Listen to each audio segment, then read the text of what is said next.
Was supposed to be just another sunny afternoon in Fairview Park. 10-year-old Maya Thompson, wearing her favorite polka dot overalls, sat quietly on a splintered bench, sketching butterflies in her notebook. Around her, children screamed with laughter, chasing each other through the sprinklers. But Maya's focus drifted to a man slumped on the opposite bench. He was filthy. His shoes were duct taped together, his shirt was torn at the collar, and his face looked like it hadn't seen kindness in years. Most people walked by him without a second glance, but not Maya. Something about the way he held his stomach, the way his lips trembled, told her he was hungry. Without hesitation, she pulled out the peanut butter and egg sandwich her mum had packed. It was the only meal she had all day, but she walked across the path and offered it to him anyway. He hesitated. She smiled and broke the sandwich in half. Seconds after he took a bite, the man collapsed violently. He convulsed on the ground, foaming at the mouth. People screamed. A crowd gathered. Someone called 911. Maya stood frozen, her tiny hands still holding the other half of the sandwich. Whispers turned into accusations. She gave it to him. That little girl poisoned him. Where are her parents? When the ambulance arrived, the paramedics pushed through the crowd, and the police followed. An officer knelt beside the man, glanced at the sandwich, then looked hard at Maya. That was the moment her world unraveled. Within hours, news headlines exploded. Black girl poisons park, vagrant, turns out to be missing billionaire. The city was in an uproar. Maya's family was dragged into the firestorm. Strangers called them monsters. Reporters camped outside their house. Her school turned its back. And worst of all, Maya still didn't understand what she had done wrong. All she wanted was to help someone who looked like he needed a friend. But what if the sandwich that nearly killed him actually saved his life? And what if the real villain was someone no one suspected? Would you still believe Maya was guilty? Or would you dare to hear the truth that no one saw coming? Maya Thompson was just 10 years old, but that day she found herself standing at the center of a media firestorm that would swallow her whole. At the station, Maya's parents sat in stunned silence, holding each other's hands so tightly their knuckles turned white. The detective leaned forward, his voice calm but sharp. The man you gave that sandwich to, his name is Vincent Hale. He's not homeless. He's the CEO of Hale & Sons Jewelers, missing for 2 weeks. You may have heard of him. The room spun. What? Her mother gasped. He looked sick. He looked homeless. He was poisoned, the detective continued. We found traces of a rare toxin in his system. It nearly killed him. Your daughter gave him that sandwich. That's all the press will need. Maya looked up, confused. Her eyes welled with tears. I thought he was hungry. But no one was listening to her now. By that evening, their front lawn was swarming with reporters. Headlines screamed across every channel. 10-year-old girl delivers toxic sandwich to billionaire in disguise. Family under fire. Intentional act or innocent mistake. Grossman. Parent silent as community demands justice. Social media exploded with cruelty. Strangers labeled Maya a murderer. Someone spray-painted killer on their garage door. Her father was fired from his job at the insurance firm. Her mother's bakery, 3 weeks from opening, was forced to shut down before it ever welcomed a single customer. Inside their home, the lights stayed off, curtains drawn, phones disconnected. Maya stopped speaking. The world had decided what she was, and no one wanted to hear her truth. Her sketch pad, once filled with flowers and sunshine, now showed images of empty faces and heavy grey skies. Then came the call.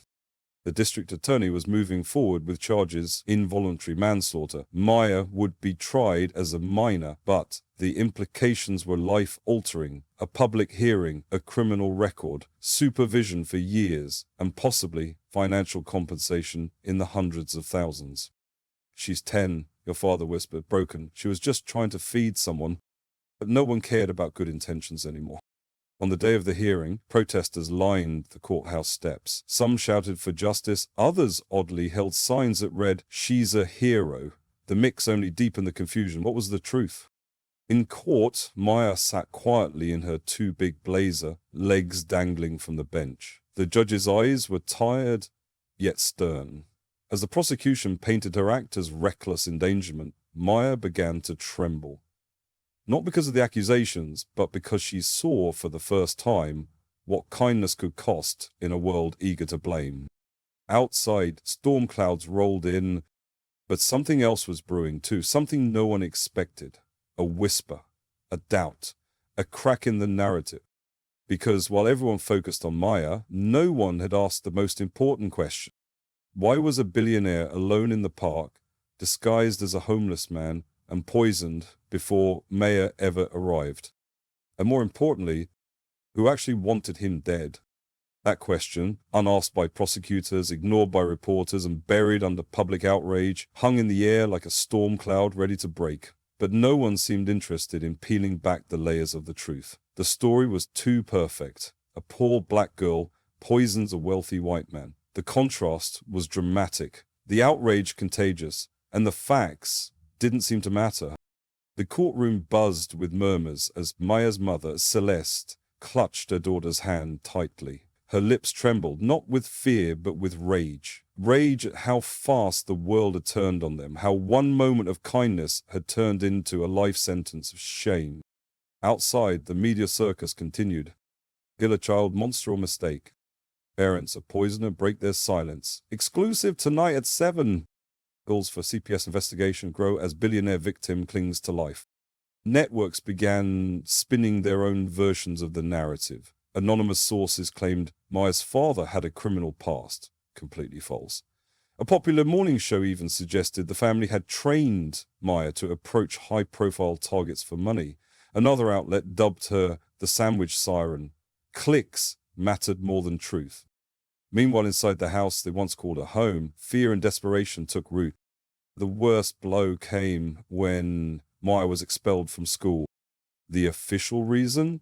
Maintaining a safe and stable learning environment. But everyone knew the truth. The school didn't want the media attention. They didn't want the killer kid in their hallways. Maya's room became her refuge, her prison. Her drawings became darker. In one, she sketched herself alone in a courtroom, surrounded by faceless judges and pointing fingers. Another showed her with her mouth sewn shut. One afternoon, as her father Jerome reviewed job rejections, the doorbell rang. Celeste froze. Don't open it.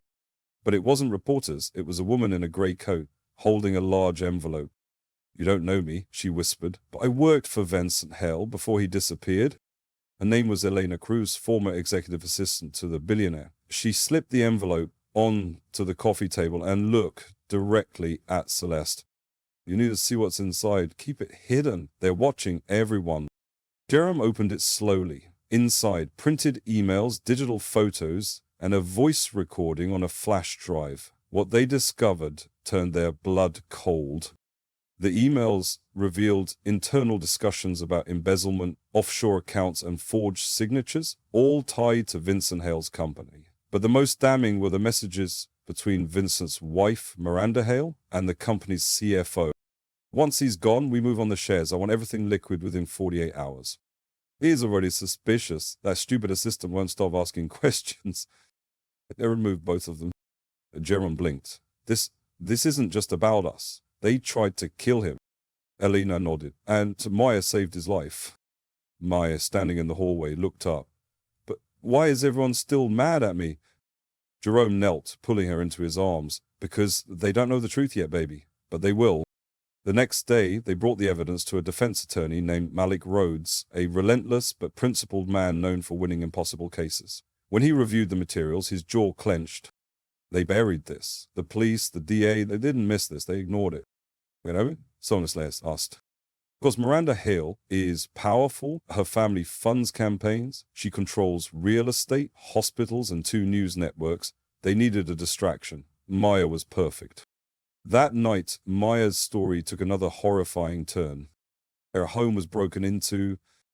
The family returned from the lawyer's office to find drawers overturned, furniture slashed, even Maya's sketches ripped to pieces. A message was scrawled on her wall in red spray paint. Drop it or we'll finish what you started. Jerome stood frozen. They're trying to scare us into silence. But Celeste had fire in her eyes. No, they've already taken everything. I'm not giving them our daughter, too. Maya stepped into the ruined room, picked up a single surviving drawing, a picture of her handing the sandwich to the man on the bench, with sunlight breaking through the trees. She looked at her parents and said quietly, let's tell everyone. Because now it wasn't just about proving her innocence, it was about exposing the rot beneath the glittering surface of power. And as Malik prepared to take the case to the media and the court of public opinion, a single headline loomed on the horizon, one that no one saw coming. As billionaire's wife behind attempted murder child's sandwich may have exposed the truth. The headline blazed across morning news cycles like wildfire. Overnight, the narrative shifted, but the damage had already carved deep scars. While public opinion began to soften toward Maya, the Thompson family was still reeling. Their home was barely livable after the break-in. Jerome slept in a chair by the door with a baseball bat. Celeste jumped at every knock. Maya, once so full of color, now whispered in her sleep and startled at shadows. They were no longer just targets of judgment. They were now enemies of someone powerful. Then something even more shocking happened. 3 days after the story broke, the Thompsons received a cease and desist letter from Hale & Sons threatening legal action for defamation, conspiracy, and breach of confidentiality. Miranda Hale had officially gone on the offensive.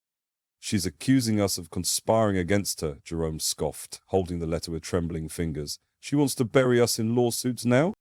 "She's scared," said Malik, their lawyer, scanning the document. "That means we hit a nerve." But fear wasn't limited to legal threats. At Maya's former school, administrators denied any wrongdoing in her expulsion, claiming external pressures made her presence disruptive. Friends she once trusted ghosted her. Even relatives stopped answering calls. The shame had seeped into every corner of their lives. Then came the fire.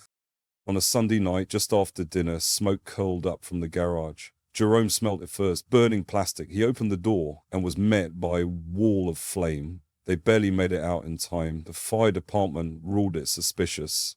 The garage was torched. Their car gone. Maya's drawings in ashes. "We can't stay here," Celeste said through clenched teeth. "They're trying to erase us." So they left. With help from Malik, they were relocated to a safe house under a different name.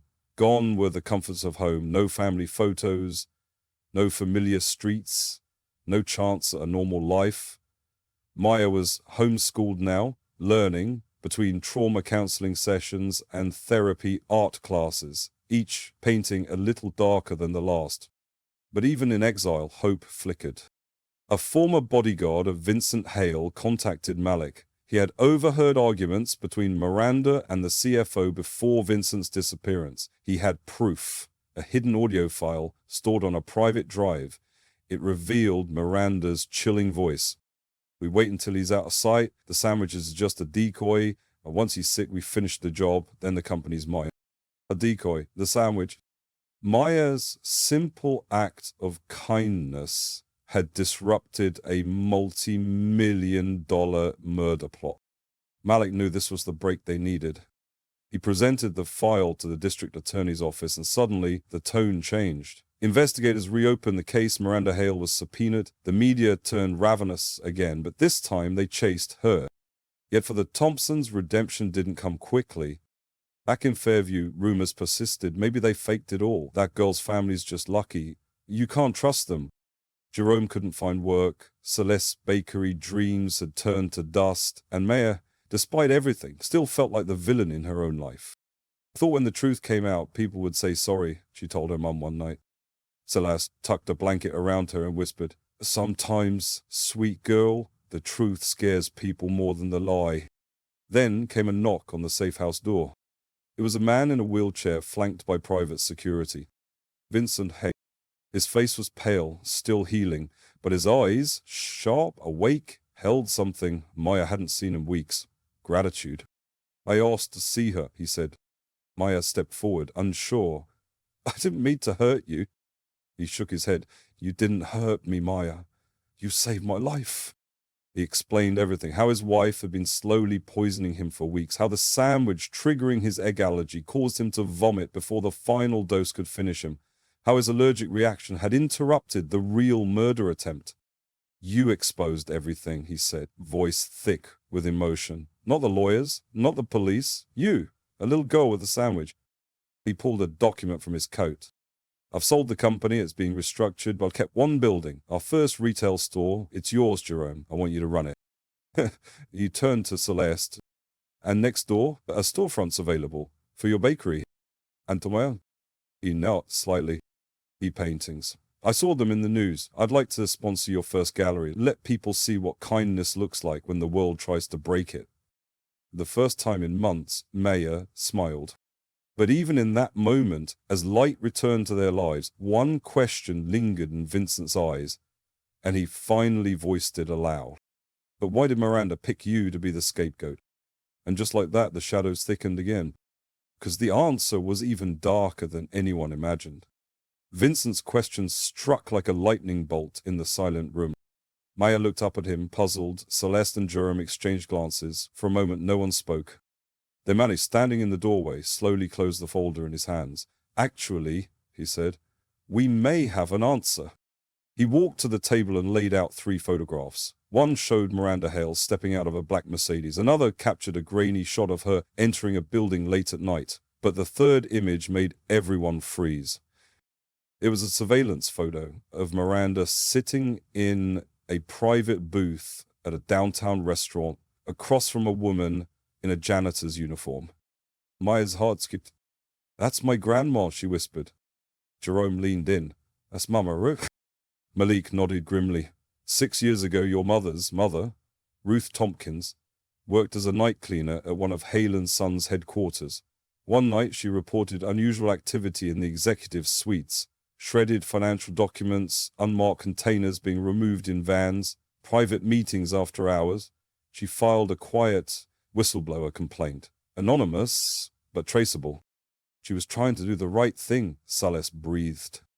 Yes, Malik said, but someone inside found out, and that someone was Miranda Hale. The complaint never reached the authorities. Instead, Ruth was fired. Without notice. 2 weeks later, she suffered a mysterious fall down a staircase, broke her spine, paralyzed from the waist down. Maya's eyes filled with tears. Grandma never told me why she stopped walking. Because she was scared, Jerome said softly, his voice shaking. She knew someone was watching. She never wanted us caught in it. But Miranda, Malik continued, never forgot the name Tompkins. So when Vincent disappeared and she needed a cover story, she didn't pick Maya at random. She picked her on purpose, to punish Ruth, to destroy what little her family had left. The room fell silent. The truth didn't just turn the case on its head, it pierced their very hearts. It hadn't been about a sandwich, it had been about revenge. Vincent lowered his head, fists clenched. I knew she had secrets, but not this level of cruelty, not this deep. Malik looked at him, and now it's time to expose it all. They filed the new evidence with the district attorney's office. This time, the response was immediate. A warrant was issued for Miranda Hale's arrest, but when the authorities arrived at her estate, she was gone. Vanished. In the days that followed, the story dominated national headlines.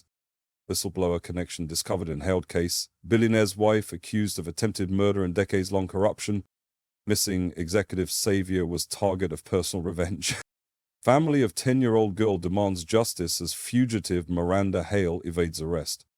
Public opinion flipped almost overnight. Journalists who once vilified Maya now lined up for interviews. TV networks begged for exclusive rights to her story.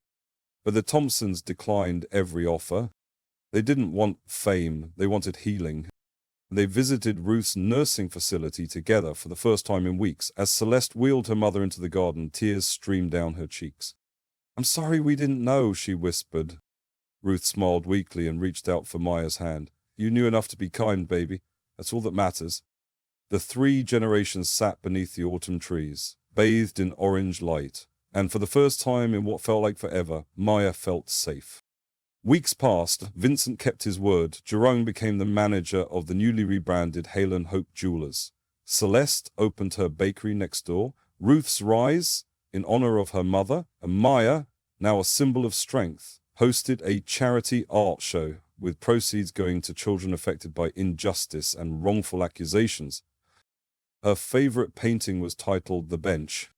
It showed a young girl offering a sandwich to a man slumped in shadow, but above them, a beam of golden light cut through the trees, forming the shape of a key.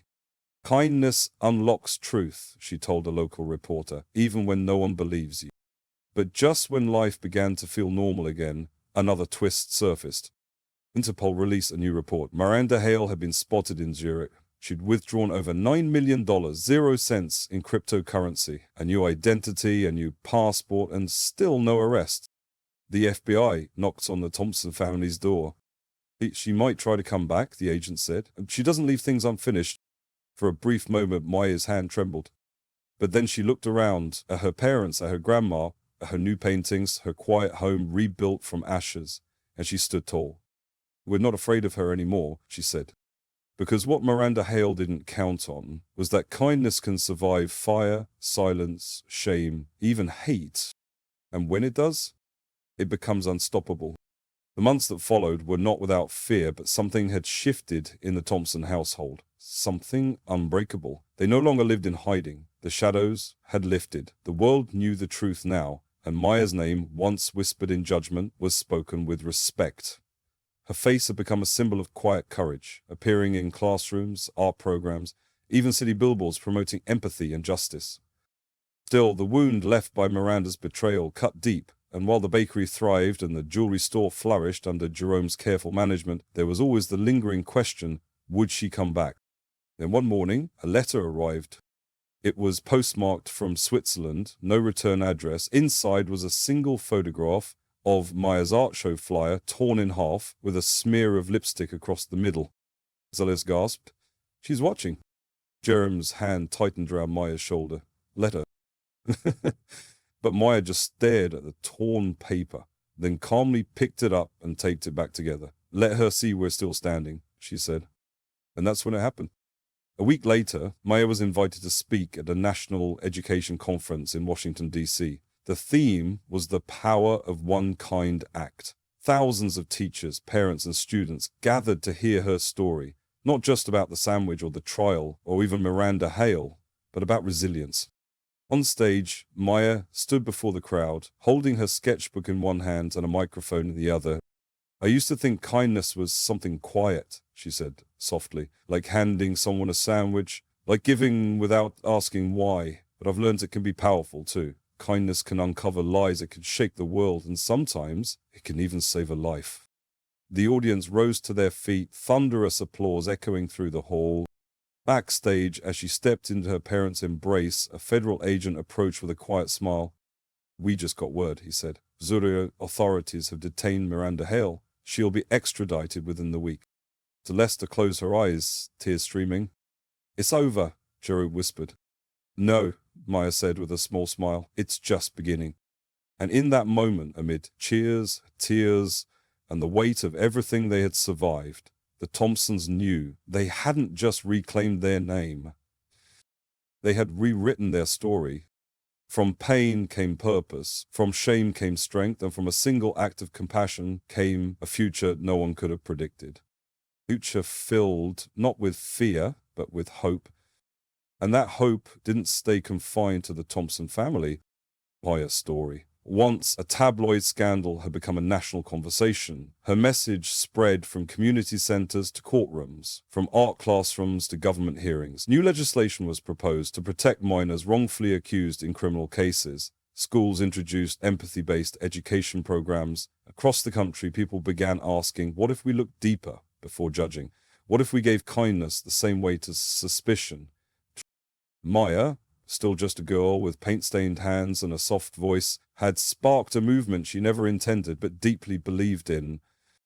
One day, months after Miranda Hale's sentencing, Maya stood before the very park bench where it all began. She had returned to Fairview Park with her parents and her grandmother, now in a wheelchair beside her, wrapped in a warm shawl. The trees were full again, golden leaves drifting down like blessings. Children played in the distance, laughter echoing through the air. And in front of that bench stood a brand new plaque in honor of Maya Thompson, whose kindness revealed the truth. Beneath it was a simple quote chosen by Maya herself. "Sometimes the smallest act of love is louder than 1,000 lies." Tears filled Celeste's eyes. Jerome reached for her hand.